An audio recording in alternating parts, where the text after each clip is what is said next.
She was isekai'd into a magical world as a little girl, homeless, without safety, serving those above her, just the streets, and water magic. There is no understanding of progress in this world, so every improvement buys her another step upward. She doesn't fight, she works, experiments, and climbs. Because in a broken world, knowledge decides who survives, and she will be one of them. Let's go. The story begins with a confused girl waking up in an alley and asking where she is. A boy came up to her, called her Frim, and asked if she was alive. She called him Pacus, was surprised by this, and thought that a name she didn't know escaped her mouth. That's right, he's the boss here. He coughed and asked what happened. He looked at her and asked if she finally learned to speak. He didn't give the older man money, so he beat him. Does she remember that? She got it too, and quite badly. She thought that, however, she remembers what happened before. She is sure that she was Japanese. She worked as a researcher, living the most ordinary life, nothing special, the same repetitive days. Then, sure enough, she stopped at the store after work to buy candy for a business client. Then she noticed how a child fell down the stairs and her body moved on its own. She hit her head so hard and seemed to have died then. Her memories should have disappeared. However, she remembers everything. The memories of this body are mixed with hers. He went outside and said that it was time to go to work. She followed him and thought that this area was controlled by the mafia, and one of his sons, Dog, ran everything here. It seems that the previous owner of this body found him. However, he is not someone you can rely on. He is bad. They worked together. Pacus said loudly, "Come here. Everything is cheap. The real deal." She thought that they were selling water in the city. He said loudly that there is fresh water here. It is good for their health. Water created by magic. Many customers came to him and bought water from him. The main character thought that the source of this water is water magic, which she uses. Usually she helps him in this way, although he has no sense of tact at all. After work, he approached her, handed her a small bag and said that this was her earnings for the day. She thought that for the whole day of working with water, this was stale bread, soup, and 2 coins. She didn't understand the distribution, but most of it clearly didn't go to her. However, this money still went to someone else. After that, she sat in an alley in the rain and thought that it was such a cruel world. She was about to say something to Pacus, but changed her mind and fell silent. She thought that she would just like to sleep with a roof over her head. She can't say for sure if this is a dream or reality, but in any case, all she can do is fight for life. She wakes up shaking, eats terribly, and works herself to exhaustion. The level of civilization here is low, and the state of the toilets is terrible. It seems that her parents abandoned her and she became a homeless orphan, and now lives in an antisocial group. They say magic is widespread, but it turns out she is one of the few who can produce tasty water. She herself is surprised at how easily she can summon water, and it seems to be highly appreciated. Pacus noticed that she created water unnecessarily, slapped her in the face, and loudly said that she should stop messing around. She agreed and thought that this is why he uses her and makes her work. The local boss likes the water she makes. She even received pocket money as a reward. However, she remembers how his people stole this money. Everything and everyone here is rotten to the core. While working, she sat at the jugs, used magic, and thought that making water is the only thing she likes. He approached her, grabbed her by the hair, and in a displeased tone said that she should work faster. The customer noticed this and said that he was too cruel. After that, MC saw the man killed in the alley and thought that those who contradicted him usually became like this. Honestly, this is enough to make her tired of everything. She can't go on like this. She needs to find a way to escape. After that, Pacus was walking down the alley, urging her on, turned around, and noticed that she had fallen on the ground. He sat down next to her and asked what was wrong. Could she not walk? She looked at him and said that her stomach hurt. She was hungry. He lifted her up and asked she had eaten her portion, right? She said with a small smile that she was growing. Maybe she should eat more? Suddenly, he hit her hard with his fist and said loudly and very displeasedly that she should stop joking with him. He started kicking her and said loudly that she should do what he said. He would have to pay soon too, actually. He was exhausted, called her lazy, and asked how much longer she would lie there. She got to her feet and thought that her slightest protest had failed, but she had a plan. They reached the right place, and the guy said that she should follow him. It was like she was going to die soon. Doesn't he think so? Pacus gave him the bag of money and said that it didn't matter. She entered the building and thought that several days had passed since she woke up. Today is the day they make water for the boss, the leader of the dog organization, known for trying to poison him. So the entry rules are very strict. She reached the office and with a serious expression thought that this meant that she should take advantage of the opportunity now. The boss was sitting on a chair. A dead man lay at his feet and he asked with a smile, "This is Frim, right?" The water she brought that time was delicious. She became worried when she saw him and thought he was too scary. She thanked him for the praise and thought that she would just work quickly and leave. He pointed to a cup and said that she should fill this with water. She looked at it and thought it was dirty and slimy. She was about to say something and he asked, "What is it?" She asked in a frightened tone, "The cup is dirty. Is it okay to pour water into it?" She was very scared when she saw a dog with a very serious expression on his face come up to her and grab the cup. He screamed and asked. He told him to wash the cup, didn't he? The guy who was sitting in that room asked, "Did he say that?" He started hitting him with his fists with a displeased expression and said loudly that this is what he was saying, but he didn't understand it. He should clean up here quickly. The other guy was very scared because of what happened and loudly agreed. She was very nervous about this and thought that now there were only the two of them. He took the cup, started wiping it with a rag, called her and said that he was grateful that she noticed it. The main character agreed and thought that he shouldn't wipe it himself. She was so nervous that she couldn't even speak normally. She pulled herself together and said that she was very sorry. Dogga turned to her and asked what she was apologizing for. She said in a nervous voice that she hadn't been able to use the money the boss had given her for food. He sat down on a chair and asked in an indignant voice what had happened to the money. She was still nervous and said that the locals had stolen the money. He looked at her with a calm expression and said that he understood her. She should pour some water. She agreed, and he said that when she finished, she should come here and eat. She was very surprised by what she heard and agreed, and he looked at her with a thoughtful look. She thought that after that, the boss began to call her more often, and the cruelty from Pacus and the others noticeably decreased. After some time, she finished replenishing her water supplies,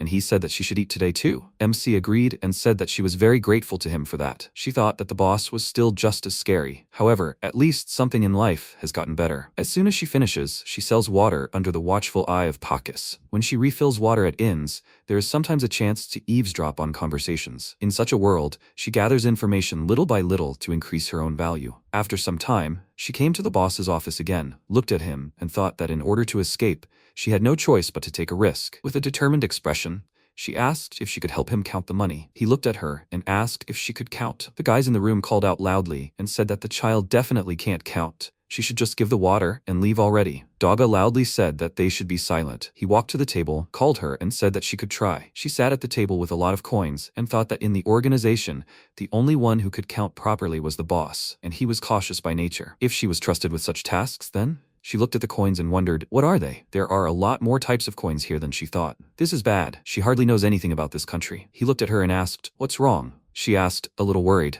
He's gone that far, right? She wanted to try something on his side. He continued to look at her and said that she shouldn't overdo it. She started distributing the coins and thought that the main thing is to be useful to the boss. In her previous life, she even studied economics. Money is her thing. Even if her knowledge is old, she can still understand something. She finished distributing the coins, warned about it, and he asked how she divided it. Frim said that she divided the same coins into clean, normal, and dirty ones, and divided it into 10 pieces. It would be easier to count it later. She can't finish it all at once, but she thought that this way she could be useful. The guy next to her asked with a smile, this kid was still useful, right? Dogga called Caden and said that he shouldn't interrupt people. Otherwise, he would lie unconscious. He agreed with the boss, and he turned to her and asked where she learned to do this. She was confused by this and said that one child working in the food store did it like that. A barely noticeable smile appeared on his face. He called her by name and said that she would help him from now on. She was happy about this. She agreed and asked what she should tell Pacus. He thought about it, remembered him, and said that this boy was at the bottom. He would figure it out, so she shouldn't worry. She thought with a happy expression that she was one step ahead, so she might be able to someday. She noticed that he licked his finger and immediately called the boss. He turned to her and asked, what's wrong? The protagonist said that she thought he should stop licking his fingers after touching money. Some metal could be dangerous. Also,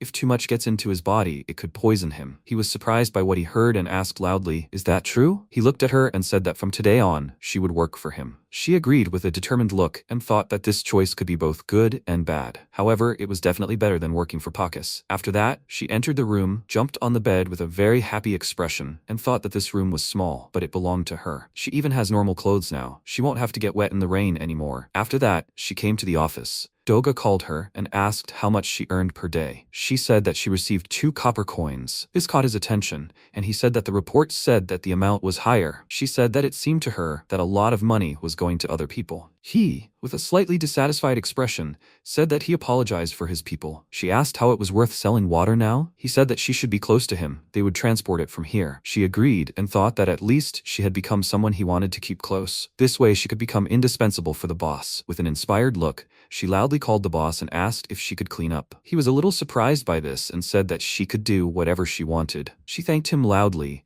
and thought that this had been bothering her for a long time. MC went outside and thought the toilet was dirty. Even the small stairs outside become slippery in the rain, and it could be dangerous. She looked around and realized that no one was nearby. She pointed her hands at the stairs and loudly said that the water should pour out with great pressure. Unexpectedly for her, this pressure threw her back and she crashed into the wall. She sat on the ground and thought that it was scary, but if she put in a little more effort, she could do even better. After that, a crowd of people gathered outside. Dog came out of the building and asked, "Seriously, where did she go?" He approached a group of people and asked, "Have they seen Frim?" He was very surprised when he saw her use magic with a happy expression on her face, loudly called for the boss and said that she cleaned the hallway and the toilet. She ran to him and in a joyful voice said that it was much cleaner here now. He stroked her head, praised her, and she thought that she would do everything in her power. She would not put up with this and refused to live in danger. He started to leave and said with a satisfied voice that they should go eat. She agreed with a happy expression on her face and thought that she would do everything to survive. With water magic and her knowledge, she would survive no matter what. After some time, Doggo was sitting in the office and thought that there was a strange child in his team. She could use water magic and knew too much for such a child. Besides, he had never seen such hair on other people, so he took her for himself, thinking that she was more than she seemed, and did not regret it at all. He asked when this girl started working for Pacus. The girl next to him said that it was he who said that the newcomers would go to him. He asked with a thoughtful expression on his face, "Is that really so?" She agreed and said that he was too drunk, but he said it clearly. He was beside himself with happiness. He asked in a thoughtful tone. In the end, he took her in. She was worse with that boy, right? In any case, she turned out to be a good choice. The main character entered the office and whispered good morning to everyone. A woman named Manga called the boss and asked, "Doesn't he think the crowd at the casino is getting smaller?" She looked at her and thought that she would anger him again. Caden said that it was all Luca. He heard about how they opened their place and have been stealing customers since then. Dog, with a thoughtful expression, asked, "Casino, you mean?" He called her by name and asked if she had any ideas. She was very surprised by what she heard and asked loudly, "Is he asking her?" He agreed and asked if she could think of something. She thought that she had seen such things in her world and could come up with something, but it would be strange for a small child to give such advice. She said with a slightly confused look that she had never been to a casino. She did not have time to finish because he was surprised and asked loudly, she had never been there? She was worried about this, began to bow, and asked for forgiveness. He calmed down a little, called Melg and said that she should give her a tour of their casino. She was surprised by what she heard and asked, however, what about her job? He looked at her and said that her job now was to follow his orders. Besides, she usually comes up with the most interesting ideas. He needs something new and he is counting on her. She started to leave the office and said that they were leaving. MC agreed, followed her and thought that she was interested in what was going on in the casino. She never liked that kind of thing. The casino in her past life, she did not want to go there either. After some time, they came to this place and she saw people watching, people fighting in a cage. She started looking around and thought they were wearing collars, so they were slaves? They were also forced to kill each other with weapons. Is that even legal? She remembered what was happening and thought that she hated that she didn't realize it right away. All the money she was sorting came from people who liked watching fights like this. The food she had been eating all this time was paid for with money earned from betting on the lives of slaves. She felt sick. One wrong move and she could end up here too. She threw up. Melga noticed it and asked if she was okay. She turned to her, tried to smile, and said that the smell was just really strong. She apologized. She needed to go look around. She walked through this place, saw everything that was happening, and was shocked because of it. She thought it was terrible. How could she watch this? She thought that she could help people, just with her knowledge and magic. She was so naive. She was so superficial. The reality is actually much more cruel than she expected. She was so sorry that she couldn't do anything and couldn't save them. She couldn't help those who were dying now, but now she had to complete the boss's task. If she did this, maybe she could change things, at least a little. She went up to Melga, called her and asked if she could take her to where the slaves were controlled. After that, they came to the right building. A guy recognized her and called her by name. She went up to him, called him boss, and said hello. She thought, was this Pacus's brother, Red? He asked with a small smile what happened to Pacus. She said that she was working for the boss today. He understood this and asked what brought her here. She said that the boss wanted to try something new with the casino. He asked if she had any ideas, so she thought she'd check out the slave market. He said it made sense. Not many people come here anyway. Is she alone here? She remembered what happened earlier and said she was with Melga, however. He figured it all out without even hearing her story and said that since the boss said so, she could go. However, she had to be careful as it wasn't very safe here. With her height, she could easily get trampled. She entered a dark corridor where many slaves were talking loudly. She walked forward with a frightened expression, looking around and wondering, they were all people. Why did they have to do this? She didn't have time to finish her thought because someone came up to her from behind and asked if she was lost. Frim became even more scared and was about to say something loudly, but the man asked her to calm down and said that he wouldn't hurt her. He was the one in charge of slave matters here. His name was Logan. He hoped that he didn't scare her. She was very nervous, said her name loudly, and asked if he wasn't too busy if they could talk a little. She was here on orders from the boss, Dog. He knelt down to be level with her and asked if she was here alone.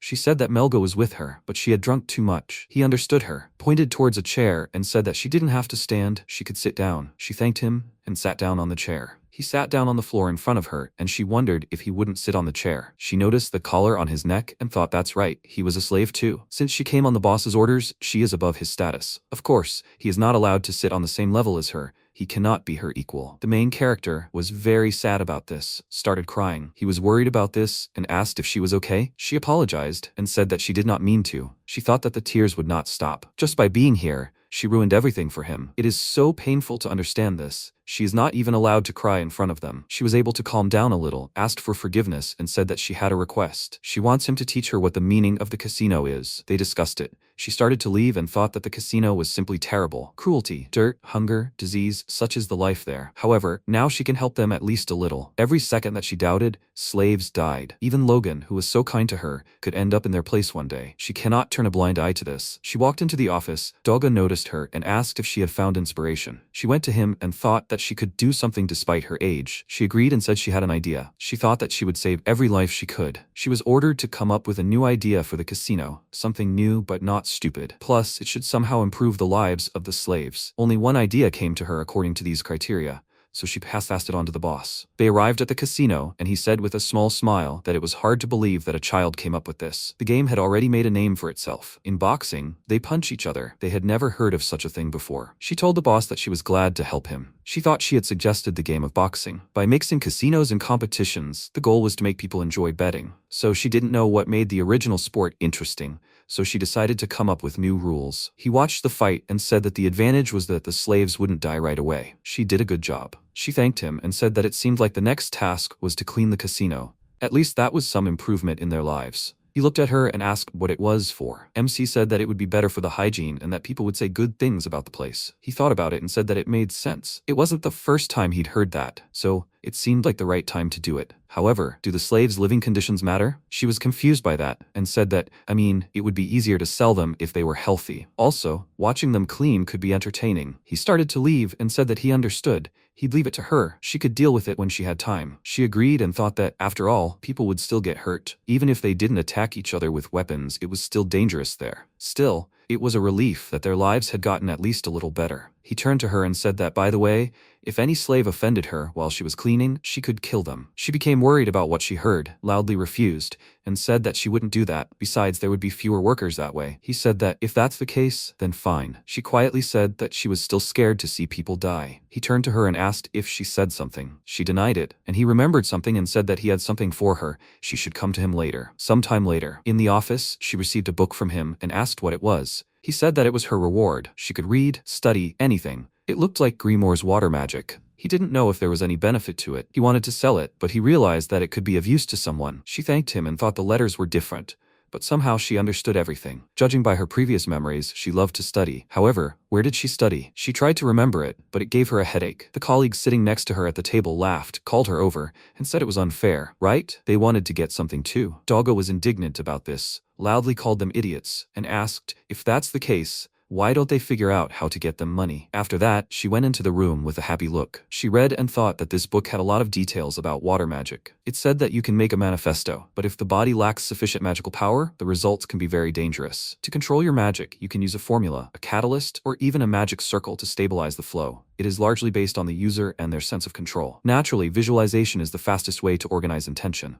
However, it depends on the person. Indeed, creatures such as dragons, ghosts, demons, and even celestial beings all use magic differently. This mainly depends on how their bodies internally distribute magical energy. The requirement of magic is that magic is part of the will of nature. In philosophy, this goes so far as to say that the power of magic depends on the environment. For example, a blow of wind depends on the conditions under which it is caused. Much also depends on the emotions of the one casting the magic. Many spells may appear similar, but they differ in how they interact with nature and the being. For example, for ghosts, it is easier to use magic in empty spaces, but the spell can also change depending on the mage's intentions. The basic spell can vary in power and character among different mages. She closed the book and thought that it was so hard to read. She didn't understand anything. However, as far as she understands, magic is created with the help of countless ghosts flying around them. People call to them and they answer by using magic. However, it is easier if you conduct magic through your body. Character and its properties also matter, but most of all, the key is in the imagination. She created water with a thoughtful look and said that it should take shape. She created a pen, began to run it along her hand and thought that this is water, H2O,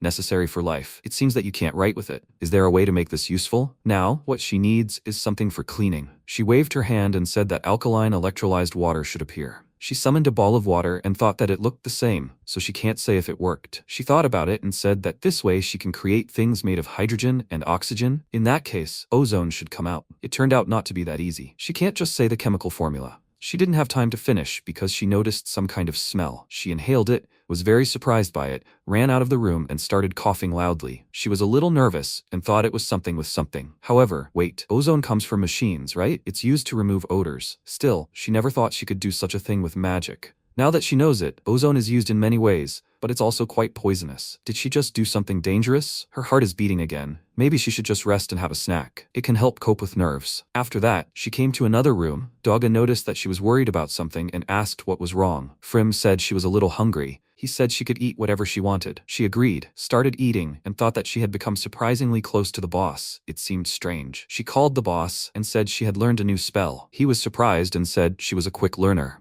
So what spell is it? She looked a little worried and said she thought it was poison. She thought that, given the boss's history with poisoning, she should explain. She said that she could remove bad smells from a place and even purify rooms, but it was caused by poisonous gas or poisonous ghosts, something like that, so the air around became unbearable. That's some magic. He should praise her. He agreed and said he didn't think he understood, but she'd done a good job. She turned away and thought she couldn't say ozone, so she had to explain in the weirdest way. She said she suggested they try using it sometime. If he remembered what it felt like, he might be able to tell if there was poison in the air. He motioned for her to come over, and she looked a little worried and wondered if she'd overdone it. When she got closer, he patted her on the head and said she was a good subordinate. She should keep it up. So she's saying bad smells are poison? She said that in a way, they are. He thought about it and said he knew he'd told her to clean up though. He waved his hand sharply and said loudly in a serious tone that as soon as the casino closed, they would clean up there. He started kicking his subordinates and said loudly that they should hurry. Everyone needs to grab a mop. It's time to sweep. The main character thought with a thoughtful look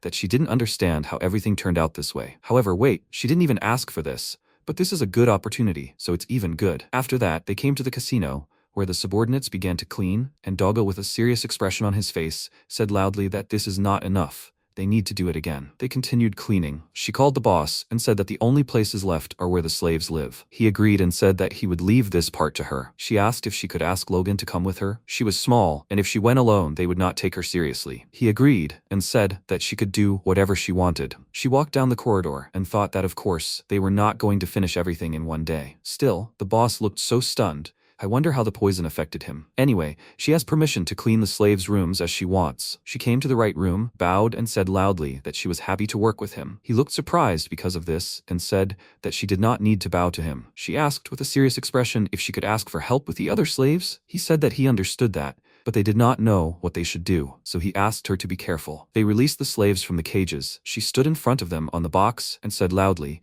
that they were going to send them to the baths. Logan leaned towards her and asked if they were even allowed to do that. She said that she was told she could do whatever she wanted, so it was fine. She went to the tub, was about to start, and thought that first, she needed to fill it with water. It would be good if the water was warm. Could she change the temperature of the water? She decided to give it a try, pointed her hand and thought that warm water should appear. She managed to do it. She was happy, but suddenly she felt worse, and she thought, now they are finally. She didn't finish her thought because she lost consciousness and fell to the ground, which worried him greatly. In her dream, she saw the boy she saved in her past life. She went to him and told him that she was so glad that he survived. He turned sharply to her and asked in a frightening voice why she saved him. Immediately after that, she woke up in the room and realized that it was a dream. Dogga entered the room, looked at her and asked if she was awake already. She called her boss and said she seemed to have passed out after trying a new spell. She thought that waking up in his presence was not easy. Her heart was pounding. He said with a worried look that, honestly, she should have seen Logan panicking. Now she should stay in bed. She called the boss and said that it was all her fault,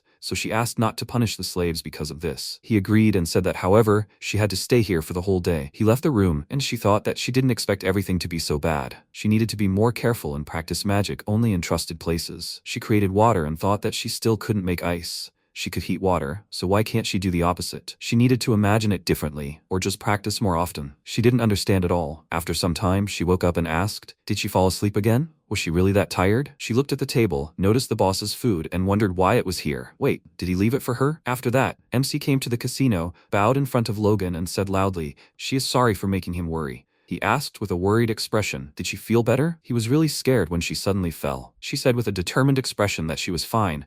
They needed to continue cleaning. He said that if that was what she wanted, but still, he would like her to be more careful. They were very grateful for her help, really. However, that wasn't the only reason they were worried. If something happened to her, they didn't know what would happen to them. So he asked her to take better care of herself. If something like that happened again, they would literally lose their heads. She became worried about this and said that she would be very careful. He calmed down and said that then they should get ready and start cleaning. She happily agreed, after which she helped them clean using her magic. Logan approached her and asked if she was okay. She was producing water non-stop. She calmly said that she was making cold water, so she wasn't tired at all. He said that it was amazing. Did she form a contract with a ghost? She denied it and said that however, for some reason she could make a lot of water. They continued cleaning the room. She wiped the sweat from her forehead and said that they could finish here. She was only able to make 1 bucket of warm water. He should share the water with those who worked hard today. He thanked her, and she thought that she also wanted to bathe. To be honest, she had never been able to wash herself yet. She noticed one of the slaves looking at her and thought that there were so many strangers here. They looked as if they wanted her dead. After some time, she returned to the mafia building. Daga began putting books on the shelves and asked how her magic training was going. She sat on a chair, opened the book and said that everything was going well. He said with a smile that he was glad to hear it. She could practice as much as she wanted. She thanked him and asked if she could practice and then clean up. He gave his permission and she was very happy about it. After that, she went up to the roof and thought that it didn't look like anyone was coming here. She looked down and thought that it didn't look like anyone could get in here. She lit a small stick on the floor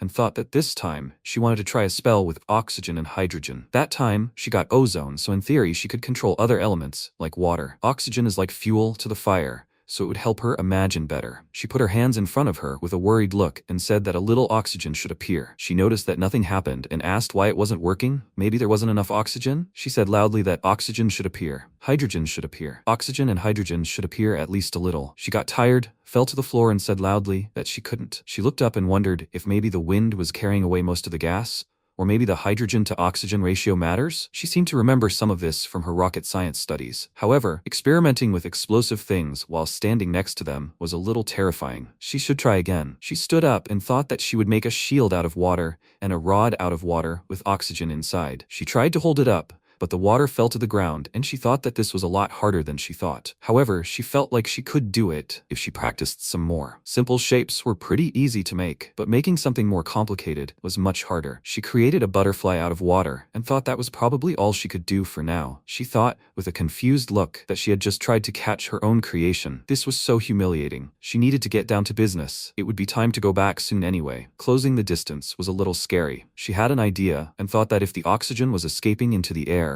then she needed to add more structure to it. Oxygen and hydrogen must combine to form water and form. She looked at what she had created and said that it seemed to work. Now she needed to level it a bit and throw it. She launched the ball into the fire and there was a powerful explosion. The stick flew to the ground. Frim ran to the edge of the roof and thought it was falling onto the street. She should go and get it. Why are there so many people there? She saw one of the people from the crowd and thought that he was an enemy of the mafia. Why are they here? He looks exactly as Melga drew him. People came out of the mafia building, noticed this group of people, and asked loudly, are they being attacked? Is it Luca? What is he even doing here? She thought with a frightened expression that everything was getting out of control. She should tell the boss everything. She ran to him and loudly said that there was a fight in the street. Doga calmly said that he knew about it. She should find a place to hide. His subordinates followed him and said that the rats should stay in their room and play. They would be back soon. She hid in the room and thought that maybe it was even a good thing that she warned them. If they find out that she can blow things up now, who knows what will happen next. If they find out that the hamster they keep next to them can use explosive magic, they will use her as a weapon. After that, they returned to the building and said that they were done. They taught Luca a lesson he won't forget. She ran up to them, praised them, and handed them a glass of water. They noticed her and asked, where was she hiding, right? If only she could see him, he was pretty good. He should calm down, after all, she won more than him. They started arguing about it, Daga also entered the room, called her, and asked if she was okay. The main character agreed, and he asked. She said she was going to practice magic. Did something happen? She asked, looking a little worried. Did something happen? He started to leave and said that she could forget about it. She was nervous and wondered if the boss noticed something. It seemed she was lucky that he didn't press her. She imagined that if he found out, he would ask, "So she can hurt people with magic?" Then it would be time to kill them. She was even more scared by this and thought that this is exactly how it would turn out. It would be better for her to keep quiet about it. She left the room and ran somewhere, and Daga looked at her with a small smile. After that, she returned to the casino and was cleaning with the slaves. She looked around and thought that that was it. Logan came up to her and said that they were finished with everything. She thanked them with a happy expression on her face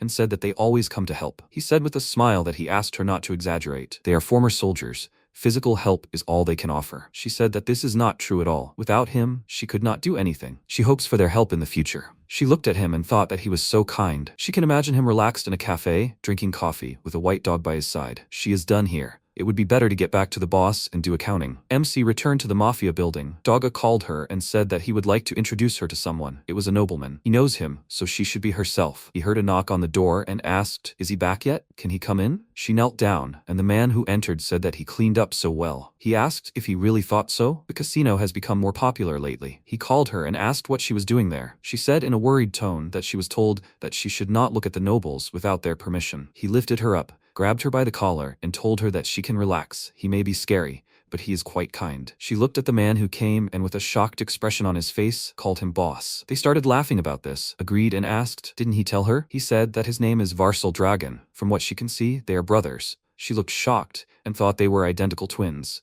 She told him her name and said they really did look alike. He agreed with a smile and asked if she remembered the last time she helped with the accounting. It was him. She was surprised by this and said loudly that he was lying. He agreed, laughed loudly and said that this girl was the best. Daga called his brother with a smile and said that it was rude, although he understood it. He walked up to her, sat in front of her and asked, then, how about working with his brother? After that, they all sat down at the same table, and he said that she would have to wash the statues of the dragon family. A regular brush didn't work, so he thought her magic would help. Frim thought that it was easier said than done. If she broke something, they would kill her. She raised her hand and asked if she could speak honestly. Varsal, with a friendly smile, said that of course she could speak. She said that firstly, it was hard to clean the dirt in the room. It would stain everything around. He agreed, and she said that whether it would break during cleaning depended on how strong the statues were. He laughed and said that she could continue. She raised her hands and said that so, if it broke, it wasn't her fault. He calmly said that he understood everything. She could begin. She became upset about this, started crying, looking away, agreed, and said that she would do her best. Daga drank alcohol from a mug and said that his brother was a serving nobleman. He looked after the district. He owned the land, but he was still an important person here. She thought, a serving nobleman, so you could say a major? He said with a small smile that twins were a bad sign, so he was expelled from the dragon family. Although they remained close, now he runs everything here. She said that it was impressive. He agreed, and she asked,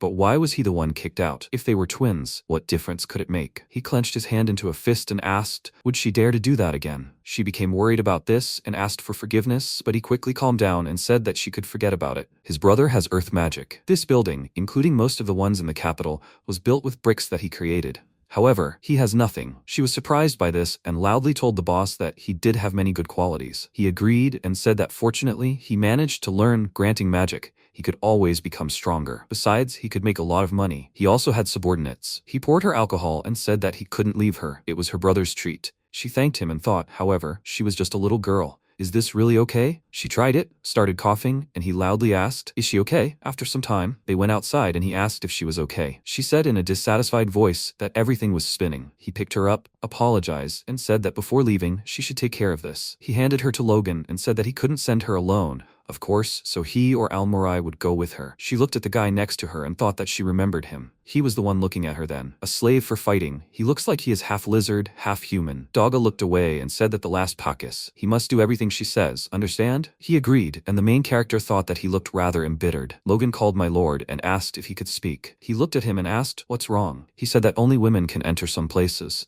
Since they can't take her there, they should take a woman with them. He agreed, praised him for this remark, and said that then they could choose 1 or 2 women. Pacus started to leave, calling her a rat in a displeased tone and saying that she shouldn't get cocky, she better die. She looked at him with a displeased expression and wondered what was wrong with him. Logan called her and said that there was a fighting slave named Mafia. She was a little cruel, but she could do the job. She agreed to this proposal and asked who else to take. He thought about it, called Olmarai, and asked if he could recommend anyone. He looked at him and said that the only one who came to mind was Talarin, his younger sister. If she hadn't been sold yet, she might be here. She was surprised by this and thought that he just said it as if it was normal. After that, the girls were taken out of the cages. They introduced themselves, and Talarin, with a joyful expression on her face, called out to her brother. Logan called her and said that there was a job they were offering to go with them. She agreed to it with a slightly upset look. After that, they came to the estate together. Varsal called her with a joyful voice and said that he had been waiting for her for a long time. MC looked at him and said that she was glad to work with him. He noticed Pacus, patted him on the head and asked, "Is he here too? Welcome." He looked away with a slightly displeased expression and agreed. She looked at the many statues and said that there were a lot of them. He stood next to her and said that it was because they depicted all the nobles in the country. She asked, "They are so dirty and the stone itself looks fragile, so if something breaks, he will not blame her, right?" He agreed and said that this was after they had already tried to scrub it off, so anything she tried would be fine. He touched one of the statues and said that it still wouldn't be good to smash it all, so they should start with this one. She was a little surprised by this and thought, so among these statues there are some that she can break? She rolled up her sleeves and asked if he could step back a little. She wanted to start dispersing. She started using her magic and he stared at her. She turned to him with a wary look. He started to get nervous and said that he understood everything. She shouldn't look at him like that. He would look from the side. He started to step away with an upset look because he wanted to look at it closer. She turned to the people who came with her and said that it seemed they needed to start by distributing the work. She noticed that they were all standing to the side and asked, "Is something wrong?" Talarin called her and said that she was amazing for her age. She was doing the job without a doubt. Frim said that she just did this kind of work sometimes. Then they should assign roles. Logan would stay with her and help, and she asked the others to clean up the mess. Pacus, skied in displeasure, walked up to her and loudly asked, "She's raised her status and will now command him, right? What nonsense is this?" She thought he seemed to have had enough. She called him by name and said that the boss had entrusted them with this job. He said loudly in a displeased tone, as if he cared. She should know her place. He raised his fist to hit her, but at that moment everyone except the shocked Talarin ran up to stop him. Logan, with a serious expression, said that he was ordered to protect her. He pulled him aside. Pacus pulled out a knife and loudly said, in a displeased voice, that he should let him go. What was he even doing? He started loudly insulting them, and he calmly called her and asked if he could subdue him. She was nervous about this, but she still agreed. He continued insulting them, and she said that he shouldn't kill him. Pacus continued threatening her until he gently strangled him until he lost consciousness, and Olmarai took the knife from him. Makia stood next to her and asked if she was okay. She agreed in a frightened voice and thought that this was very bad. It was terrible. Frim thought everything had calmed down, but things had gotten serious. She turned to Makia and Logan to tell the boss what had happened. She needed to stay here. The man told her to leave it to them. Makia sighed heavily and exclaimed, "What kind of work is this?" After that, the protagonist turned to Olmarai and Talarin and thanked them for helping earlier. The man sheepishly replied that they hadn't done anything special and corrected her on the pronunciation of his name. The protagonist sheepishly apologized to him for not remembering his name. Then she smiled and suggested they get back to work. MC, using her magic, sprang into action. Noticing the intense stares of people nearby, she thought, "These 7 have been staring at them for a long time." In her opinion, it was the same as watching a cleaning video. After some time, the protagonist approached Olmarai and Talarin and suggested they take a break. Frim used her skill to create delicious water and treated her allies to it. Talarin, after tasting it, exclaimed in surprise, "It's delicious." She offered it to Olmarai. The boy eyed the mug of drink warily, but took a sip anyway. He then concluded, "Not bad." The protagonist looked at them and thought, somehow certain they had something to talk about in private. She told them she was going to the restroom for a bit. The girl exclaimed that she would come with her. The protagonist countered, saying they couldn't leave, so she should stay. She'd be back soon. Stepping back, MC smiled at her comrades, who were deep in conversation. Sometime later, Frim sat on the bathroom floor, irritated, watching Varsal take a bath, which he was enjoying. Frim thought indignantly, why should she have to watch this? I mean, sure, she'll make some hot water, but what, is she a boiler? Is that how he sees her? The man said blissfully, "Excellent. Her water is infused with mana." The protagonist thanked him for his kind words. He asked her how work was going. The protagonist told him they had a small problem, but everything was fine. She thought they'd already purified 12 of them. Varsal said, "Impressive magic. By the way, did he hear Pacus snapping or something like that?" Frim explained to him that Pacus had been responsible for her before. Now that she'd risen in status, he couldn't stand it. The man laughed and said, "Well, what can you do? She shouldn't blame herself for this. It was Dog's fault from the start." Frim asked him what he meant. Varsal replied that Pacus was at that age now, something Dog hadn't taken into account. He asked her if he could have some more water. The main character said, "Yes, of course." She will do everything now. Meanwhile, Pacus, lying on the floor, recalled his father's words. Was he really his child? Those words stuck in his head. His parents had been drunk that day. A common mistake in the heat of the moment. His mother had always told him he was better off without his father. To be honest, he thought so too. However, one day, his mother became very ill. Pacus asked her if she had a cold. His mother answered, "Yes, I think so. But she'd be fine as soon as she rested." He told her not to overdo it, but she'd never recovered. Then he went to Dog and shouted in his face. If he was his father, he should do something. The man replied that even if he told him, his mother, she herself said she had no money. The boy objected, but that didn't mean they could be treated like that. Doga said that if he wanted money, he should earn it. Pacus looked at him and realized it was hopeless. Walking home in the pouring rain, he cursed with anger and frustration. Reaching the threshold of the house, he exhaled loudly, calming himself, and entered the house. He approached his mother's bed, but she still lay motionless. In the end, to help him earn money for her medicine, his brothers taught him everything: how to make money, poison rivals, fight, and extort. They even taught him how to kill. Sometime later, he acquired a ward, Frim. She was quiet, clumsy, and could barely speak. It was quite a burden. So he taught her because that's what he had been taught. But when he was told one piece of news, he exclaimed angrily, "What? Frim works for his father? Doga likes this girl?" He cursed and clenched his fists. When he approached his mother's bed, the woman apologized. Pacus told her it was nothing. She should just rest. She asked him if he was having problems with his job. The boy told her that it was true. He had been given a ward, but she was slow and useless. His mother told him such things happen. He should be kinder to her. Pacus replied that he knew it himself. His mother asked him if Doga liked him, clenched his fists in irritation, but calmly answered her out loud, "Of course." And now, lying on the floor, he thought, no matter what he tried, nothing worked. What went wrong? When did everything go wrong? It all started when Frim left. He needed to calm her down, teach her a lesson. That's why he threatened her with a knife, to put her in her place. But his father stopped him. Doga told him that the protagonist was useful to him, so why did he try to kill her? The guy looked at him for a long moment and finally said, "He's a bad father." The man slapped him in the face and said, he thought they'd make up, but never mind. But he'd gone too far. It was time to learn his lesson. Pacus thought with resignation, this is definitely the end for him. After a while, the protagonist and her allies walked briskly down the hallway. She thought about Logan and Makia. When would they return? She thought they would return as soon as they stopped Pacus. Suddenly, she thought with fear, maybe Pacus lied, and they're being punished instead of him? No, not that. Why didn't she think of that? Suddenly, she saw those she'd been so worried about ahead of her. MC ran up to them and exclaimed, "They're back." She's so glad they're okay. Logan and Makia looked at her in surprise. The protagonist asked them, perplexed, why they were looking at her like that. What was their reaction? Logan told her, nothing special. She should forgive them for disturbing her. Only now did the protagonist understand their reaction. It seemed no one had worried about the slaves before. MC told them they had been walking for so long that she was starting to get nervous. In any case, let them tell her everything before they entered the room. She offered them a chair. At that moment, a voice came from the open door of the room, telling her that she was very kind to the slaves. The girl was scared. Someone was in the bed. They entered the room and were greeted by Milad, who was lying on the bed. The protagonist, surprised, thought that it seemed to be Pacus's brother. He had spoken to her at the entrance to the arena. Milad told her he just wanted to surprise her. He was here with Pacus. Frim politely noted that they hadn't seen him in a while. She thought, yes, she remembered him talking to Pacus several times. They seemed to get along. The guy laughed and remarked that she shouldn't treat him like that and should just call him by his first name. She might need it for work, right? Frim was embarrassed. She'd forgotten his name. She apologized sheepishly, saying that Pacus had only called him his brother without using his first name. He laughed, noticing he was joking, and told her his own name. Then he asked her if she could tell him why Pacus was angry. The protagonist was confused and wondered if she was in trouble right now, but she didn't feel threatened by him, although depending on her answer, she might get into trouble. MC said Mr. Pacus was her boss. Maybe he didn't like being ordered to be her subordinate? Milad chuckled and answered, I see. She was lucky. Frim thought in surprise, so he wasn't angry about what happened with his brother? She apologized for disturbing him too. Milad told her it was fine, it was his brother's fault. He added that it was late, so let her get some sleep. Macia lay down on the floor. Logan settled into a sitting position, leaning against the wall. The protagonist solicitously suggested they sleep on beds. Logan objected, saying that sleeping in the same conditions as the Lord was disrespectful. The protagonist said in surprise, the people of this mansion gave them a room. If they didn't use it for its intended purpose, it might offend them. She turned to Milad and asked him if he had any objections to this decision. The guy laughed and said, of course, they can sleep on the beds. Frim thanked him. When everyone had settled down, he told her that she really was kind to the slaves.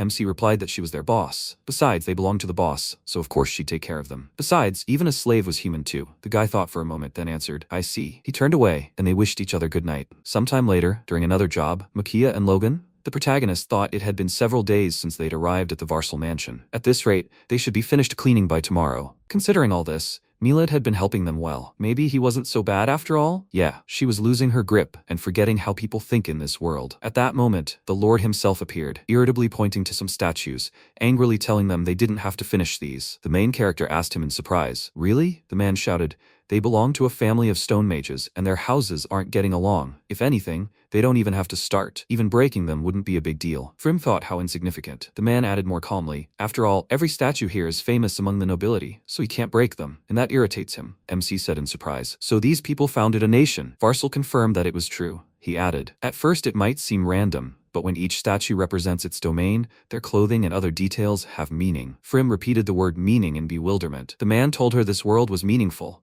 so she should believe him. The fact that she could use so much magic also made sense. Perhaps she had noble blood in her veins. He was a street child, thrown away. Did she know that? The protagonist thought sympathetically, like, thrown away? Why did she think that? The Lord patted her head so hard it made her dizzy and asked her if it had been hard for her too, hadn't it? Crouching down, he continued. They, the brothers, hadn't gotten along well with their old father either. He became the heir and Dog was, so to speak, gotten rid of. MC thought. They were all burdened with something. This world was no better. Suddenly, the man pointed to some statues and exclaimed, "These belong to the water mages. If she sticks to them, let her remember their faces." Frim looked at the statues and noted that she had the feeling she'd seen them before. Pacus's words about giving the knife a good swirl after piercing them flashed through her mind. Let them show no mercy. After a while, the Lord gathered all the slaves at a lavishly laid table and told them he'd prepared a feast for their work today. Let them eat as much as they could. Frim asked him in surprise. "May I?" The man remarked. "They finish tomorrow, right?" He hadn't been able to feed them properly, so he thought he should be more hospitable. The protagonist thanked him with a smile for his concern and allowed her allies to begin eating. Their dinner proceeded in a relaxed atmosphere. Suddenly,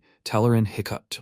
Olmore turned to the protagonist and asked if she could replenish her water supply. Just when he thought he'd never taste it again, his mouth was watering. Frim exclaimed, "She understood. She'd use a cup or something similar." The Lord ordered his servants to bring it to them. When his subordinates had brought it all, the protagonist created her own magical tasting water. Varsal marveled at it. It was the best water in the world. She could barely keep refilling it. She thought she felt like she was working at a gas station. A full tank of her special water. The Lord, after drinking another cup, said, "There's definitely mana in this. The taste is completely different." He looked at the protagonist and wondered if perhaps she really was born in a certain mansion. The girl thought it was hard for her to work with him staring at her. After a while, the entire Varsal mansion simply sparkled with cleanliness. The man looked around in amazement and exclaimed, "This is very good." The protagonist thought she hadn't expected to have to clean the entire mansion. The man held out a box and said that this was their reward. Milad extended his hand, took it, and thanked him. Frim wondered, puzzled, why is he taking it? Although, he's the boss here, so maybe it makes sense. The owner handed the book to the protagonist, telling her it was for her. He'd found this grimoire of water while cleaning. He'd found a copy so she could take one. Frim happily thanked him and took her reward. Varsal told her to polish her skills. Sharp or not, rust ruins any sword. She wondered if everyone in this world spoke so strangely. Out loud, she answered him. She'd try. The protagonist bowed politely and thanked him for accepting them. After that, Milad said, "Well, then it's time to return to the casino." She agreed with him. As the allies returned, the protagonist noted that everything around her was unfamiliar. She wondered if they really had come this way. Suddenly, Milad, who was walking ahead of her,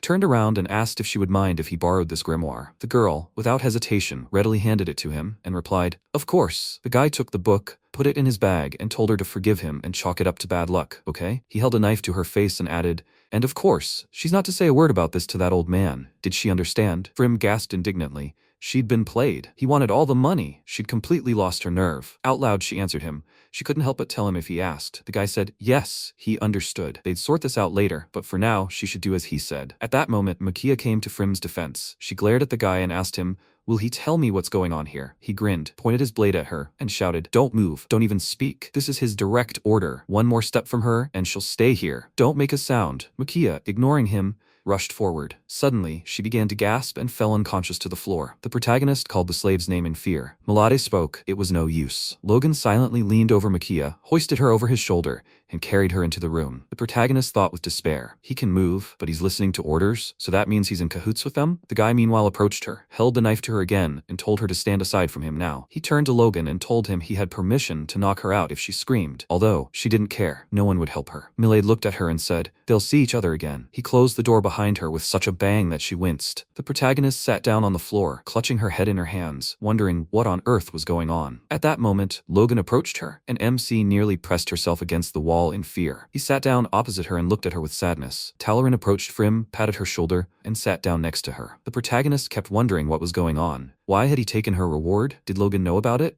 Why were they locked up? She couldn't understand anything. Suddenly, Logan, out of nowhere, began bowing to her. The protagonist said in surprise, "She doesn't understand what that means." She was asking him to explain what that meant. Please, let him at least say something. That was her order. Logan tried to say something but he couldn't. MC realized he couldn't speak. Besides, he didn't look hostile. She asked him if she tried to leave, would he harm her? The slave shook his head, indicating he wouldn't. Frim asked him again, was he here to kill her? He shook his head again. No. She thought. Both Logan and mayonnaise looked the same. Was there a reason for that? She turned to Almaray and Talaran and told them she didn't think Logan would attack them. Since they couldn't leave, they needed to rest. They looked at her and nodded. After a while, Frim was sitting on the floor again, lost in thought. Had half a day already passed? Suddenly, there was a knock on the door. The bolt clicked and Dogga appeared in the doorway. Frim exclaimed in surprise, "Boss!" The man said, "The little rascals have done something nasty. What are they standing there for? Let them get out!" The protagonist cautiously peered outside, seeing Pacus and mayonnaise standing there, their heads bowed. Mayonnaise sheepishly apologized to her, and the protagonist asked him what that meant. Afterward, she was told the whole story. Apparently, it was all for Rakis, Pacus's mother. Mayonnaise, who was close to him, also respected his mother, but when Rakis fell ill and needed money for treatment, everything changed. After a quarrel with Frim,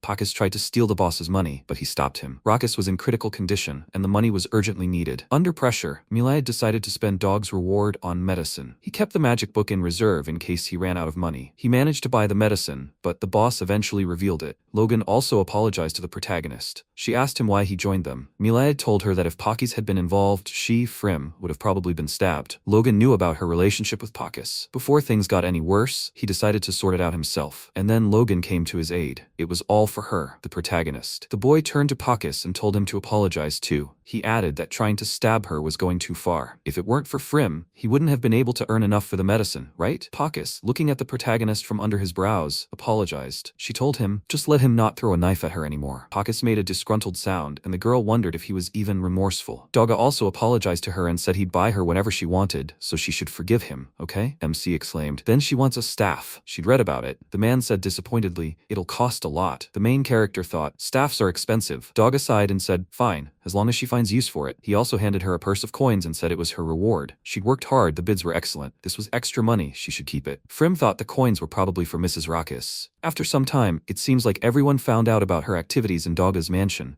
and she had to clean the cat house and auction that the boss ran. So every day was full of work. To retrieve the staff, the boss turned to Varsal for help, but he was busy with some ceremony, and it was taking a long time. Because of this celebration, the royal capital had become more crowded, and Dog's gang was flourishing like never before. After some time, Frim grumbled in a disgruntled tone. It stinks. She couldn't even sleep. They'd sent her a bunch of clothes as thanks for cleaning. And what was all this for? As if wearing worn-out clothes was considered normal. And the perfume smelled absolutely terrible. Her nose was about to fall off. She activated her magic and cleaned the clothes. Then she left the room. Melga and Dog looked at her in surprise, and the boss asked, "What's wrong? It's already nighttime. Is she okay?" Melga remarked, "No, she's definitely going to collapse," and her eyes were so empty. The protagonist exclaimed, "There are some work-related issues. Could she suggest anything?" Dogga responded with surprise that she could do that. The protagonist excitedly added, "First of all, counting the copper coins. That's a real nightmare. There are so many of them, and they're especially poor quality. They shouldn't be used. It's better to put them in a broken bottle and roughly weigh them. It'll be easier that way. And also, we need to introduce a casino uniform. And also, come up with more gambling games. How about small animal races? Animal races would attract more customers, improve the atmosphere,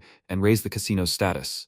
And most importantly, they're making the most of the unemployed slaves." She suggests dry cleaning. They'll discuss the details tomorrow. But for now, let her spend the night here. Everyone listened to her in surprise and silence the entire time. Dogga responded with confusion. Yes, of course, she can lie down here, although it's a bit noisy. The protagonist, heading for the sofa, said, she doesn't care. Having made herself comfortable, she said good night to the boss and fell asleep. Dogga ordered everyone to be quiet. The next morning, when the protagonist opened her eyes, she wondered why she had slept there. Had something happened? Everyone looked at her in surprise. Dogga answered, "Nothing, she must be very tired." Frim exclaimed in horror, "Boss?" She was embarrassed and apologized. It seemed she had done something wrong. Dogga responded with concern.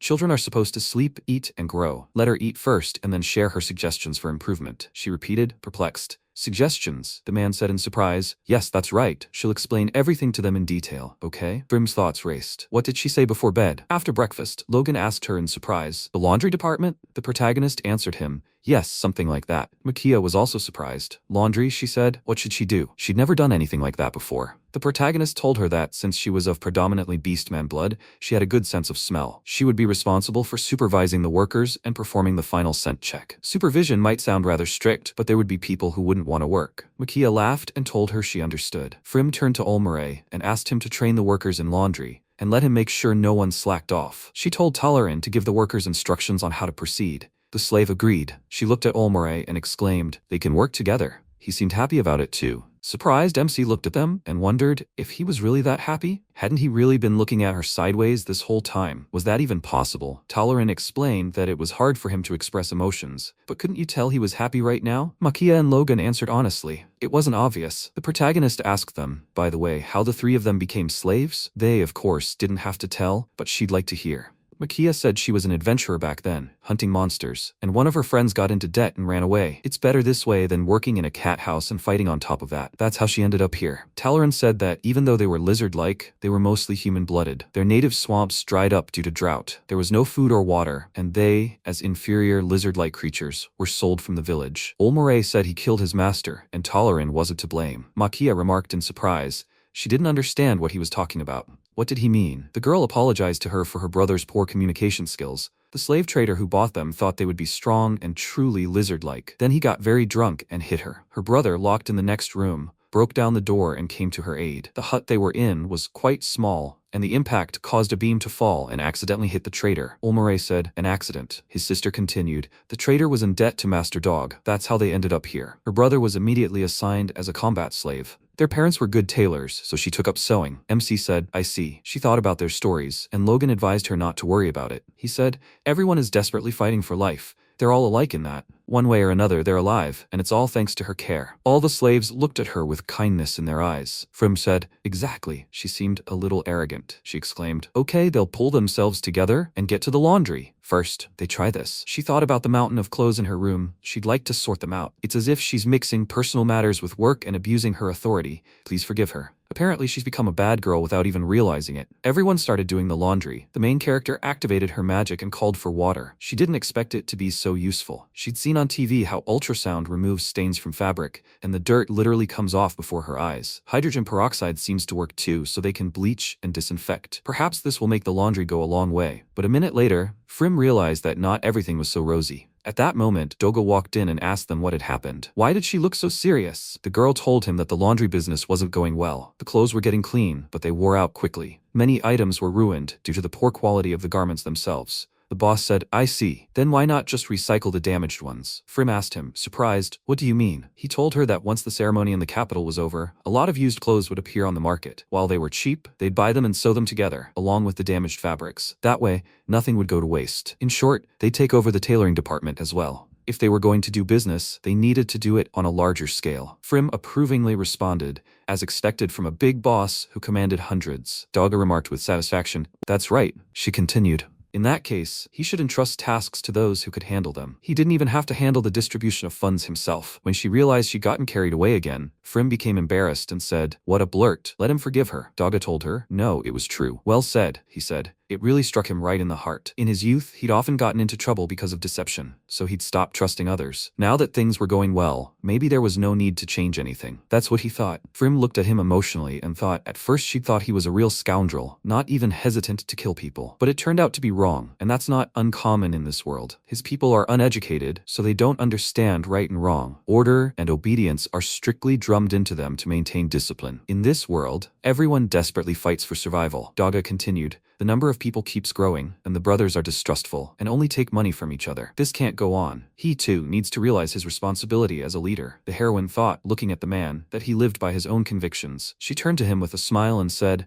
"She will try." After a while, Charles, looking out the carriage window, thought, "This is boring. The ceremony in the capital, they say, is a tradition dating back to the time of our ancestors. But visiting so many houses was tiring." Stepping out of the carriage, he asked the butler if the dragons were visiting today. "Right?" The butler replied that it was. Looking around, the king noticed there was even a statue of himself here, though it was somehow disconcerting to see it. As he entered the mansion, he thought, "Here I am." Running his finger along the railing, he thought, but something wasn't quite right. Everything was polished to a shine, not just the statues, but the walls, the stairs, and even the railings. The dragons couldn't have done all this with their own hands. He asked, "What's going on here?" The butler replied, It seems they have someone they know who wields special magic. Charlton chuckled and exclaimed, "That's interesting." At that moment, Varsel ran to Dog and indignantly told him that they wanted to take the main character away. Dogga, perplexed, asked him how they could take her away. What was going on anyway? Varsel replied, "Work is work, but this concerns the royal palace. They need water." Dogga grabbed his brother by the chest and angrily asked him, "He sold Frim to their father, right?" Varsel told him not to misunderstand. Their father could come at any moment. That's why he'd skipped work to get here quickly. When he said his personal mage was cleaning the statues, the higher-ups immediately became very interested. Dogga punched him in the face and exclaimed angrily, "And yet, it's all his fault. He only brings trouble." A short time later, he told Frim everything and asked her what to do. Perhaps they should escape from here? She looked puzzled. And indeed, what to do? Varsel told his brother not to be foolish. The orders of the royal palace are law. If he runs away, both he and the entire house will be in danger. Dogga said,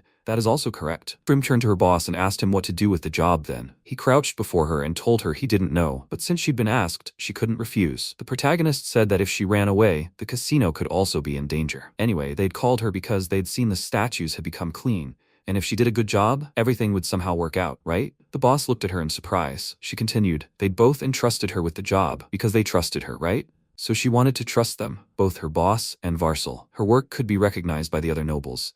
Dogga resignedly replied, "All right, if she said so, so be it. But she should be careful." The protagonist promised him this. Varsel pointed to his cheek and remarked, "He'd gotten punched in the face." Dogga jabbed an irritated finger at him and shouted at him, "It was he who started this whole mess, so let him do the work now. Look, the wall just collapsed." The lord was outraged and replied that actually, he was the one who introduced him to Frim. So, don't blame it all on him. A little later, as Frim sat lost in thought, Logan approached her and said, "So, the royal palace, huh?" She sadly replied that it was. The slave looked at her sadly and said, "If you don't mind." He brought her something. When Logan handed her a cup and spoon, she asked him in surprise what it was. He explained that those of lower status without their own utensils might not even be given proper food. Frim took it from him and thanked him for his concern. She thought there had been some awkwardness between them after the situation with Red, but he was still worried about her. Logan asked her to take care of herself, and she promised him so. Before leaving, Dogga brought her to his room and told her it was his secret place, a special one. Frim looked at the black door and was surprised to see the boss stick his hand inside, and suddenly something clicked. Apparently, some kind of magical device was built in there. He pressed the door with such force that the main character lost her balance, and she exclaimed,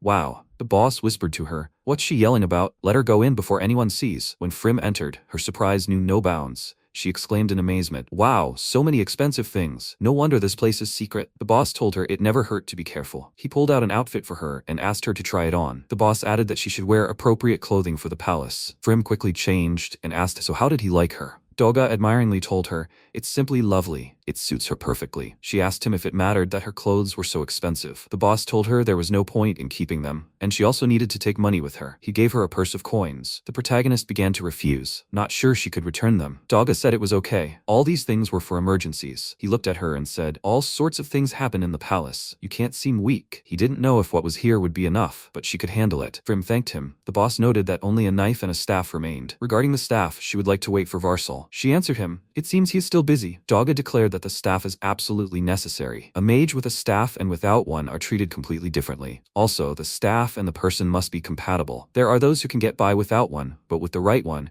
everything becomes completely different. He rummaged through his things and muttered, "This won't do." Boss added, his father had also been looking for something suitable, but couldn't find one. Frim asked him in surprise, "His father?" Boss cursed, saying he'd said too much. She thought it was awkward, and to change the subject, she showed him a small staff and asked him, "Will this do?" It was small and easy to carry. Dogga agreed with her choice, saying it was a dark element staff. Frim asked him in surprise, "Dark? But the magic seems to work well." Dogga muttered, "A secret assassin perhaps? Is that too strange? Or is it the other way around?" The protagonist thought she felt a little uneasy. Boss said, "There are nuances, but it is still better than without it. Let her keep it." Late that evening, when Frim was already asleep, Varsel entered her room and announced he had come to meet her. Dogga immediately clamped his mouth shut and angrily told him to turn down the volume. She had fallen asleep while reading the previous night. Varsel looked at her with a heavy heart, saying, "She's still just a child after all." Dogga replied that he wanted to let her get some sleep.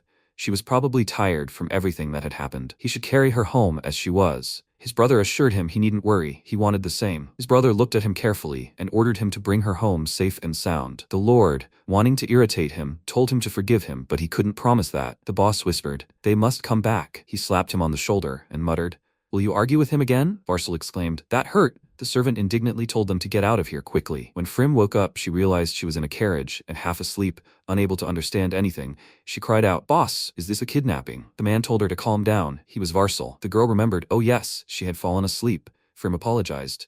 The Lord replied, "Oh well, let her look out the window instead." This was the royal palace, she exclaimed in admiration. Wow. A short time later, when they rode into the courtyard, Varsal told her that from now on, she would be working here. At the entrance, they were met by a guard who kindly escorted them inside the palace. She, admiring all the palace's furnishings and its size, remarked in surprise, "I'm supposed to clean here." Varsal replied that it was true and immediately gave her an assignment. At the end of the day, she yawned and said, "I've done nothing all day. She has plenty of time. Maybe it would be like this for a few days?" Varsal told her that for now her job was to wait. She was led into a luxurious office. She felt a little scared, as if out of place. The carpet here was so fluffy. Varsal said he would like to introduce her to someone. A young man approached them, introduced himself as Nick Leeson, and added that he was pleased to meet them. The Lord added that he had entrusted him to keep an eye on her. He couldn't always be there. She looked at Nick directly, childishly, and told him that she was also pleased to meet him. Varsal noted that she would have to wait a little. When they would call was unknown, so she should be prepared to wait a few days. Still, being cooped up all the time was also boring.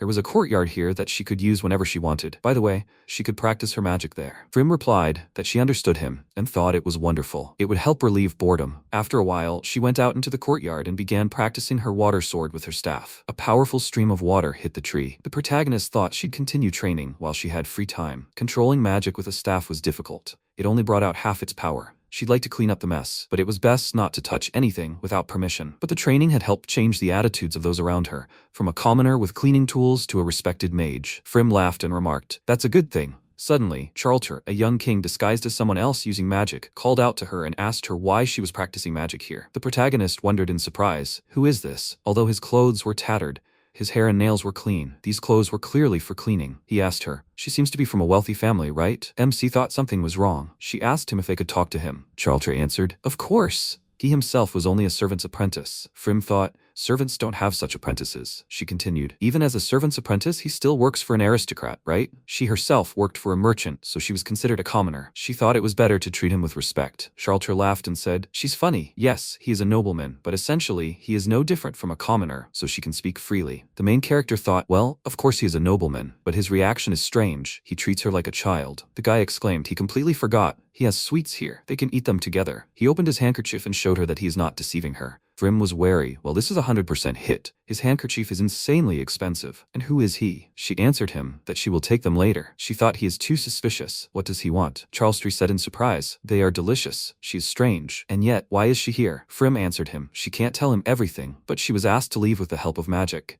She has been sitting here for 10 days already, and she would like to go home. The king was outraged, right? It's terrible. He added that he wanted to know more about that room. Maybe she would tell him? The protagonist panicked, wondering what he was up to. Only the main one here could use a private room. What kind of handsome man was he? Was he preying on young girls? At that moment, she was called from the kitchen and asked if she would do. They needed water. Frim responded to their request and thought she was saved. After apologizing to the guy, she told him she had work to do. They said goodbye. The king watched her closely. When she returned to her room, she told Nick everything. He said, "I see. So he's some suspicious guy." The protagonist confirmed that it was true. He offered her sweets and called her to that room. Nick asked her if she had eaten the sweets, right? MC told him no. She was afraid there was poison in them. Nick thought for a moment, then said, "Just in case, he'll report this to Varsal, and he'll take those sweets and destroy them." The protagonist thanked him for his concern. The appearance of a suspected dangerous criminal had caused panic in the palace. After a while, when the protagonist and Varsal went to the palace, Frim said she thought she'd finally been called, but now this situation had arrived. The Lord had told her she'd have to work hard. She should forgive him. But he couldn't be here all the time. From now on, he'd leave it up to her, okay? The protagonist replied, okay. Everyone was on high alert because of that suspicious man she'd seen. He should forgive her for giving him more work. Varsal told her not to worry about it. The tools were in that hut. She could use them as she wished. He showed her the structure. Frim asked him in surprise, "Is it even possible to live here?" She looked around and thought she had all the cleaning supplies and a secure door lock. She asked the Lord if she could stay here. The man exclaimed in surprise. "What?" MC said, as if it were a precaution against any intruders. Yes, it was a bit dirty, but the door here was stronger than the one in her room, and there were no windows. Besides, this building was hidden behind trees and hard to spot, so it was safe. She thought, frankly, she just wanted some privacy. The Lord agreed. Maybe so, but it was still dangerous. Frym was insistent. No one would come here. Few knew about her work, and that strange guy wouldn't even notice. Varsal spoke. He understood. If that man appeared, have her repel him with offensive magic. The protagonist replied that she would do just that. For some time after that, the protagonist practiced her magic. Eventually, she noted, the results of her training were visible. The number of water spells increased, and she got used to controlling them. Frym shouted at her imaginary enemy, "Come on, let him attack her wherever he wants." The couple standing on the palace balcony looked at her in surprise. After that, the cleaning was successful. During this time, that man still hadn't appeared. She wondered, what did he come for? After all, he still hadn't been found. She wondered what would happen to him if he was caught. Varsal called her to eat. Frym told him she was coming, and thought about him bringing her food twice a day. It seems meals are determined by social status. They say the aristocrats' leftovers go to those of lower status. And even so, she doesn't go hungry. And that's because he always brings sweets, so she doesn't go hungry. The Lord kept pushing dishes at her, forcing her to eat this and that. After eating, she told the Lord, by the way, she hadn't seen the head of this house dragon. Varsal replied, well, yes. Until recently, the royal palace was like a battlefield, and the dragon family is responsible for the repairs, so father is busy right now. The main character exclaimed, well, let's talk about that in more detail. The man said, it happened before she was born. Confusion arose over the succession to the throne.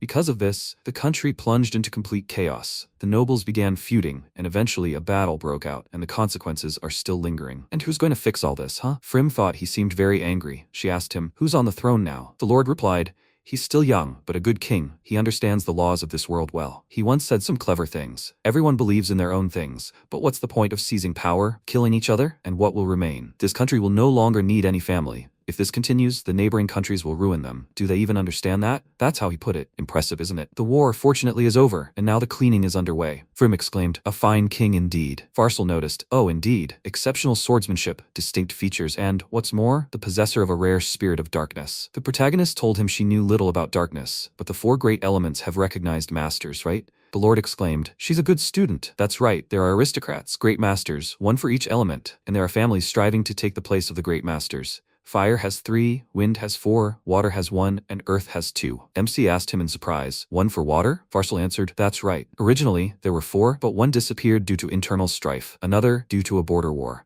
The other 2 clashed in battle with fire and then united through marriage. The protagonist said it was very different from what she'd read. The Lord agreed with her. Yes, the events are quite recent. She thought, that's why water is rare. People who possess it are so few to begin with. Maybe the state can protect them now? After all, she's still young. Although, no, they certainly wouldn't drag her into trouble. Sometime later, during one of her training sessions, Charltre came to her and shouted, there she is. The protagonist gasped, that suspicious guy again. The guy apologized to her for last time. He added that after that incident, he got a good scolding. And how is she? Frym thrust her staff forward and exclaimed, no, don't let him come any closer. The king said in bewilderment, well, fine then. Let her at least tell him her name. MC told him. The guy asked, what about her last name? The protagonist was surprised. She didn't have one. And anyway, is it polite to ask for a name without first telling her yours? Charltre looked at her confusedly, then laughed and said, yes, that's right. He introduced himself as Comrageria. From his speech, Frym realized he stuttered slightly. She thought, super suspicious. Maybe she should hit him with a water spell? She ended up telling him she had work to do and had to go. He tried to stop her, but she had already run off. When the protagonist told Varsal about this incident, the man thoughtfully asked her, Comrageria? The protagonist replied that he was, adding,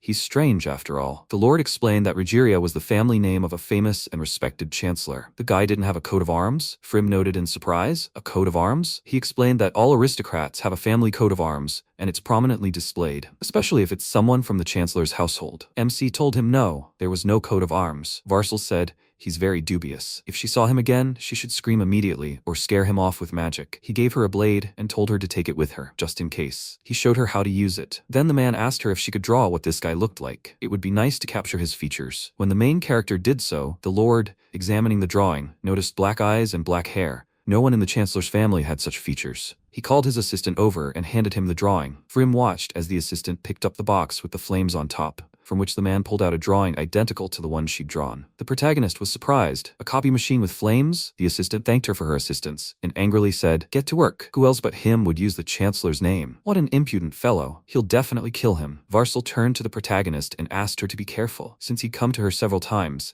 that meant he wanted something. Let her lock the door carefully and be vigilant. MC replied that she understood. After a while, she was strolling through the garden and wondered where to clean next. Suddenly, there were more cleaning zones. Suddenly, She heard someone tell her she was doing a good job. The protagonist was surprised to see one of the aristocrats standing in front of her. She asked him, "Excuse me, but does he have some business with her?" The nobleman leaned toward her and ingratiatingly asked if she would like to serve in their house. Prim looked at him in surprise. Another nobleman standing nearby shouted at him, "He's already had his eye on her first. He should leave her alone." At that moment, several noblemen approached the protagonist, all offering her gifts. MC realized with surprise that they were all trying to lure her away. Finally, she loudly told everyone that they should excuse her, but she wasn't going to leave her current master. Everyone was perplexed by what she was saying. After all, it's better to serve a nobleman than a merchant. She should move on to one of them. She should stay away from that idiot's house. One of the noblemen said to his offender, "What did he say?" "He should hold on to his staff." Prim spoke loudly to everyone again. She was very grateful to them all. Perhaps she didn't understand how honorable it was, but she couldn't betray her lord for money. He remarked in surprise, "Didn't she think such a man couldn't be trusted?" MC returned his gifts and asked everyone to leave. He asked her to look at him. When she did, he said, "They ask a lot." He gave her the purse of money again and told her to keep this as a gift. For a commoner, she knew loyalty well. So keep it up. Let her be faithful to her lord. Prim was embarrassed. Suddenly, people respected her. When the protagonist told Varsel about this situation, he replied, "Well, of course they would respect her." The protagonist asked him in bewilderment, "Why so?" The lord explained that during the struggle for the throne, something terrible happens. Taking what is given and betraying is commonplace. Fobrin also exclaimed, and despite this, she tried to return their gifts. That's enough to arouse admiration. He added, Dog was lucky to have such a subordinate. Varsel reprimanded him. He was frightening Prim. He looked intimidating and he was even shouting. Fobrin told him, unfortunately, he wasn't going to change. The protagonist thought, Sir Fobrin is a knight who had been tracking a suspicious man, and now he was guarding her. They say he's an important person from the Red Dragon Order. He knows both Lord Varsel and her boss. Apparently, he's been on good terms with the dragon family since childhood. The lord turned to the protagonist and remarked, "She'd better eat. Children grow only as much as they eat." He turned to his ally and added,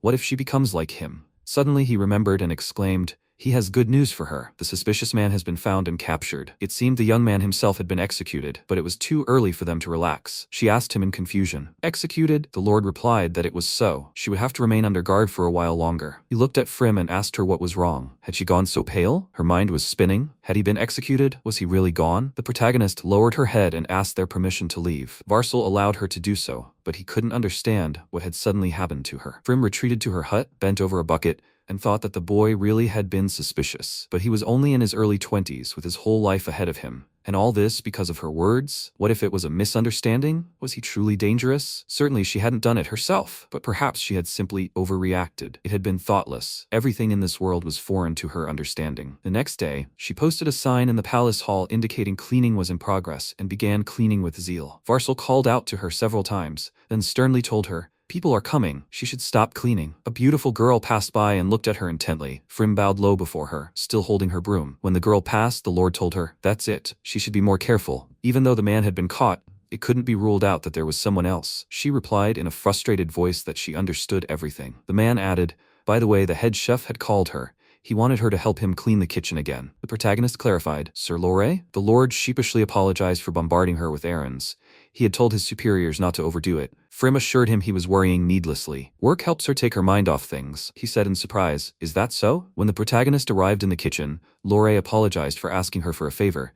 If it weren't for his back, he would have done it himself. The protagonist assured him nothing serious had happened. He fed her, and MC thanked him for the treat. She thought Lore was a strange aristocrat because he loved to cook. After using a hydrojet to clean the slippery kitchen floors where he had fallen repeatedly, he prepared his signature steaks for them. He asked her if she enjoyed it. Prim replied that it was. She looked closely at the food in the kitchen. Lore asked her if something was wrong. The protagonist replied that no, everything was fine. There were just so many ingredients she didn't recognize, which made her curious. Giant leaves, dark brown carrots, a butchered animal that looked like a rhinoceros. Lore was surprised, right? Quite ordinary food. The cook understood her confusion and asked her with a smile if she wanted to try cooking.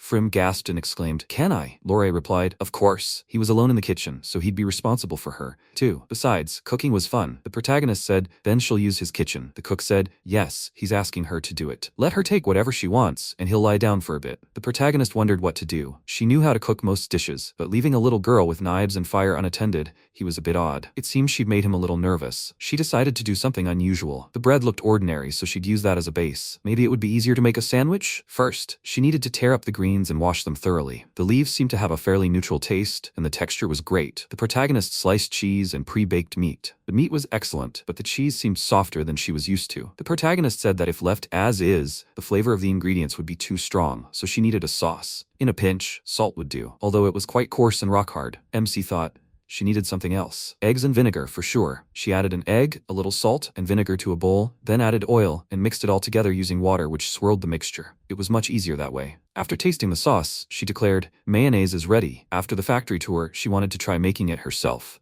She spent a long time adjusting the flavor, and in the end, she mixed a lot. After a while, Lori approached her and remarked that something unusual seemed to have come out. Frim asked him how his back was. The chef replied, "It's what keeps him going." "And what kind of dish is this?" She told him, "It's mayonnaise. It's more of a condiment than a dish. Still, it's not worth eating yet." She wanted to ask which ingredients could be used raw, and she could try it in a couple of days. Lore dipped his finger in the sauce, licked it, and couldn't believe his taste. He exclaimed, "This is simply incredible." He started sorting through the ingredients he recognized in mayonnaise. Frim exclaimed in alarm, "It's sauce." "Let him spit it out quickly." Lore asked her in surprise, "So does it have to be eaten with something else?" The main character said, "It's usually used as a dressing for vegetables, bread, or meat." The man made himself something like a sandwich, spreading the sauce over the ingredients, and, taking a bite, exclaimed enthusiastically, "It's delicious. Soft and rich, with a pleasant tartness, and goes with everything. A dream come true." Frim looked at him in bewilderment and remarked, "Is he crying?" Tears truly did stream from the cook's eyes. He thanked her and remarked that everyone would love it. Could she teach him the recipe too, or was it a secret? She exclaimed, "Of course she'll teach him." The cook was pleased with her answer, and asked if her mood had improved at all. Frim said it had, and thanked him for his kindness and help. As she walked back, she thought she'd have to return tomorrow.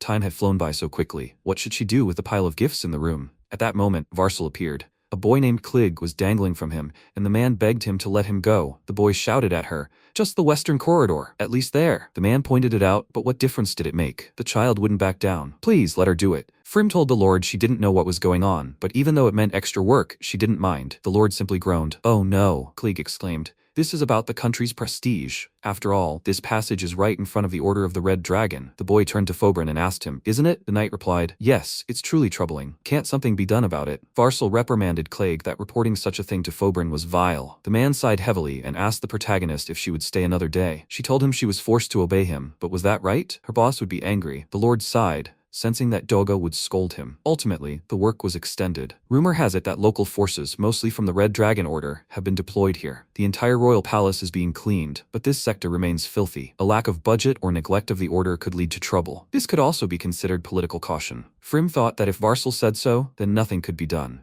She would like to see everyone soon, but one day wasn't so bad. With these thoughts in mind, she climbed onto her bed and instantly fell asleep. Suddenly, in the middle of the night, she shuddered and opened her eyes. She realized there was someone in the room, and they weren't alone. Slowly rising, she decided she needed to leave as quickly as possible. At that moment, a faint light appeared in the room, and Charltre's face appeared in the air. Frim exhaled. "This is a dream." The king, realizing she had seen him, tried to leave Frim's room as quickly as possible. Only after reaching a safe distance did he exhale. When he returned to his room, his devoted assistant and mentor, Fedel, asked him if this wasn't love. The king looked at him and irritably remarked, "He shouldn't talk nonsense." She was a little girl. She simply intrigued him. Fedel continued, "Finally, His Majesty has grown up and will learn about love affairs." Charltre sighed and said, "He's not listening at all." He met her, disguised with magic, but he felt uneasy somehow. Perhaps she was an enemy. The old man remarked that perhaps it was some kind of spiritual sensation. If so, it's better to simply ask. The king sat down on a chair, closed his eyes, and, calling upon his magical spirit, asked it to show him his memories. Seeing a pregnant woman without a face, he thought, the day immediately after he made a pact with the spirit, and these were the two who had guarded him since childhood. They were a married couple, wielding magic, and were like older brother and sister to him. He cherished them. As a child, they often took him with them to play. And why had he forgotten about that? So one day, the girl was poisoned, and she asked for the spirit's blessing for the child. However, unlike the union of a person and a spirit, the magic of a blessing is unpredictable, and it is unknown what might happen. Besides, his spirit is darkness. He was very worried then. The spirit then said he would not be held responsible for this and received the answer, "No matter." They, as parents, are ready to do anything for their child. They asked the spirit for one more request, to give the child a name. When the king awoke from his memories, he said, "That child." He'd heard that disasters had struck families of water, but the name was different. Could she really be alive? The old man spoke, seeming to have found the answer. Charltre said, "Yes, indeed," and that he'd be greatly surprised the next time they met. After a while, the king went to bed. Suddenly, as if someone had jolted him, he opened his eyes and saw the assassin standing above him. Charltre jumped out of bed and assumed a fighting stance, activating his dark magic. He thought, If Rula hadn't woken him, it would have been the end for him. He threw a ball of dark magic at the assassin's face, and while he screamed that he couldn't see anything, the king shouted to the guards that there were intruders inside. Suddenly, he felt unbearable pain in his body. His body began to tremble, and he wondered in surprise, "Is this poison?" At that moment, a strange woman appeared in the doorway and shouted at the assassin, "What is he doing? Let him kill him quickly." Charles noticed that the woman looked like an elf. No, had the assassin transformed himself with magic? He grabbed a vase of flowers and hurled it at the woman. She deftly parried the attack, cutting the vase in half with her sword. Finally, Charles heard the guards shout that there was a noise in his chambers. When the guards ran into the room, no one was there anymore, only the king. They panicked. The assassin had escaped. What were they doing? They had to find him quickly. Charles felt sick. As he recovered, he thought of his uncle. Was he really so eager for the crown? The struggle for the throne had brought many troubles. His father's illness, his uncle's madness, the desires of nobles seeking power, and the interference of other countries. The dragon spirits had also become involved, further complicating the situation. All the people were miserable. Even now, he couldn't understand why he had become king. In desperation, he turned to his spirit, Rula, and asked it to tell him what its spirit was like. He thought it was unlikely the spirit would answer. The country's development had always gone hand in hand with the spirits, and that hadn't changed. A king is, first and foremost, a title. Personality and magical power are irrelevant. The main thing is to be of royal lineage and to receive the blessing of a special spirit. The king is the only person entrusted with connecting spirits and people, fulfilling a significant role. That day came suddenly. His father fell ill. His older brother threw him in prison. Charles, perplexed and offended, asked him why. Why was he here? His brother told him to stay here. He had no business getting involved in the quarrel. He was indignant then. This was madness. What other quarrels between brothers? They had always gotten along. His brother ignored his question and said they would look after him here, and he didn't need to worry about food either. Soon this situation would settle down and everything would be fine. And someday, he would understand everything. With these words, his brother left him in the dungeon. Charles tried to stop him, begging him not to leave, but it was all in vain.